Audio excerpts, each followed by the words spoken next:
an introduction of myself.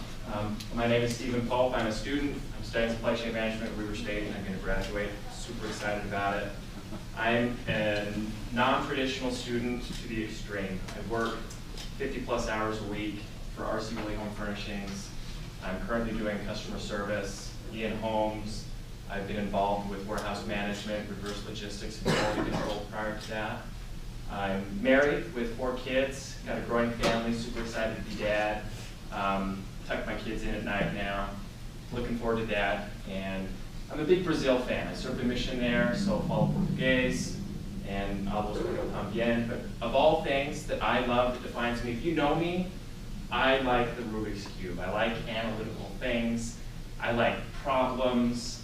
And ever since my mom gave me one back in 1997, it's fascinated me. It's got over 43 quintillion permutations.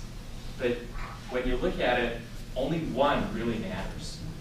And that's this one right here. Of the 43 quintillion, this is the one that matters. And today, I want to talk about how supply chain complexity is a lot like my Rubiks Cube. Okay? When you think about a supply chain from end to end, there's so many moving parts. And when you are pulling a lever here and pushing a button there, not just one thing is happening, multiple things are happening. Just like the cube, if you focus on the blue side, you've solved the blue, but what have you done to the other pieces on that cube? They're all affected by everything you do. And that's why supply chain complexity is a very important topic. And specifically, there was research done by APICS in Michigan State. It was published earlier this year on supply chain complexity, and they identified supply chain complexity as one of the 2 top things that keep supply chain executives up at night. So we got a lot of supply chain executives up in the room. You guys worried about complexity? Like, they are. They identified by interviewing 50 multinational firms, 16 different items that add complexity to your supply chain. That's a lot to think about. But the purpose of the CSCMP scholarship was to address protectionism. So protectionism kind of affects these 3: locational complexity, legal and regulatory complexity, and globalized operations. Okay? I'm talking about protectionism. To understand what protectionism is, that you've got the practice of helping businesses and industries in your own country by making laws that can limit or tax products imported from other countries. And the purpose behind that is to try to make their local business and industry more competitive against those imported products. But what does that do? Right now, it's creating a lot of fear mongering. These are the types of headlines you see when it comes to protectionist policies. You know, we're going to raise tariffs, we're going to do all these things, and yeah, you got to worry about those things, but I wanted to talk specifically about how it affects your supply chain. Because you can't just let it happen. You need to have a plan to be able to react to it.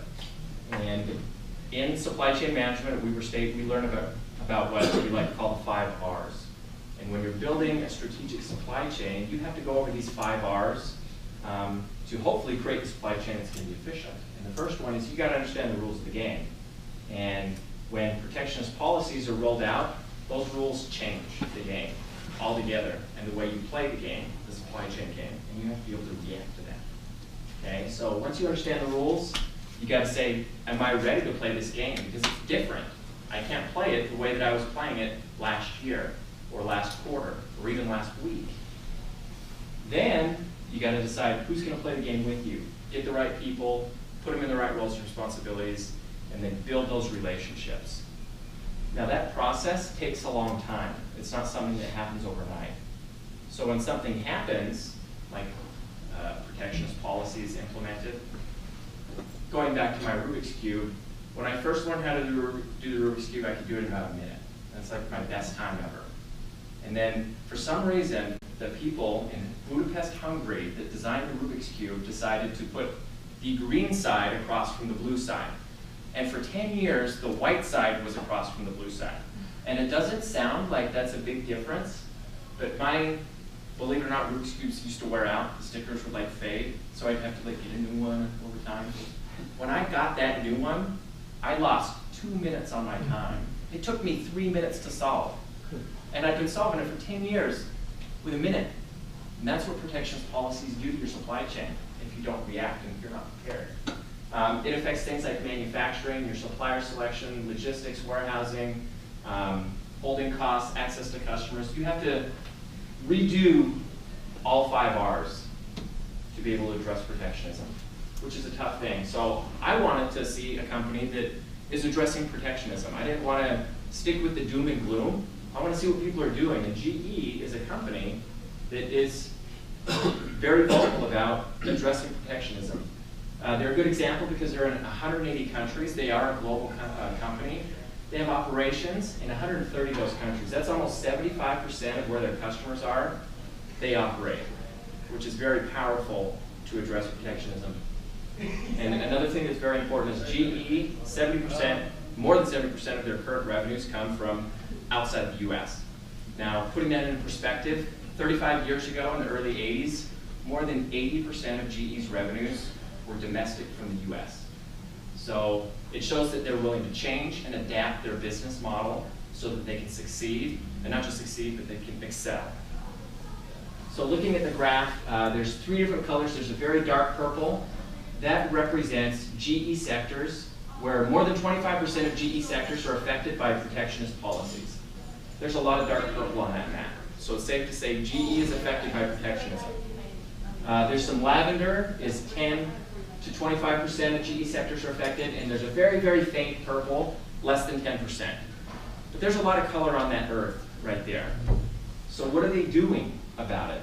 How can they respond? Well, this February, in the annual letter to shareholders, the CEO Jeff Immelt said, in the face of a protectionist global environment, companies must navigate the world on their own. We must level the playing field without government engagement. This requires dramatic transformation going forward. We will localize.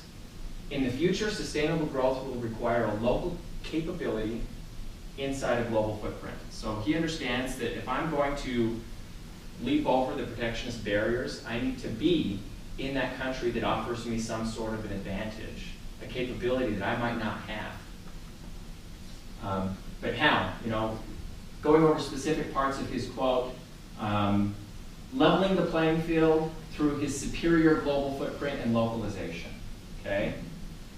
But what's the best way to go global? You can't just decide to go global one day and wing it if you're gonna succeed.